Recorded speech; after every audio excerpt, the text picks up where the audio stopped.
In early May, I was invited to do a guest lecture at the School of Media, Languages and Culture at the University of Nottingham here in Malaysia. This lecture was for an undergraduate class of about 40 students. The students were in their early 20s, and the thing was, I had never met them before. Now, I knew that I wanted my 2-hour lecture to be highly participatory and interactive so that the students could learn from each other and not just from me. And I needed to find a way to get to know them as quickly as possible. I only had 2 hours with them. And so, as the students started to stream into the lecture hall, I asked each one of them to write their names on a sticker with a dark colored pen and then to stick the sticker on their shirts where I could see them.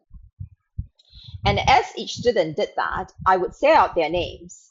And for the names that I wasn't quite sure how to pronounce, I asked the students to coach me, and then I'd say out their names. Now, the lecture was a hit. The students brought so much energy into discussing the questions. They were lively, they were interactive, and they seemed to have fun. At the end of the lecture, I received some feedback about how asking the students to use this made them feel that everyone was included.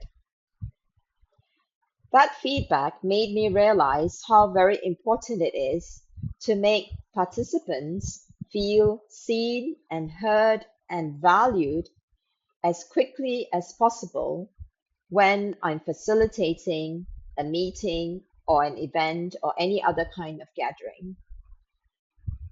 The thing is, the more people feel valued, the more people feel seen and heard, the more likely they are to feel able to engage and to participate. And the value of more participation and engagement is that the meeting or the gathering becomes smarter as we raise participation, as we raise engagement. We also raise the intelligence in the room. And by raising the intelligence in the room, we make the meeting and the room smarter. And that, for me, is what a facilitator is meant to do. What other examples or experiences have you had where you felt seen and heard and valued at a meeting or at an event so that you were motivated to participate and engage to make the room smarter? I'd love to hear from you. So put your experiences and examples in the comments below.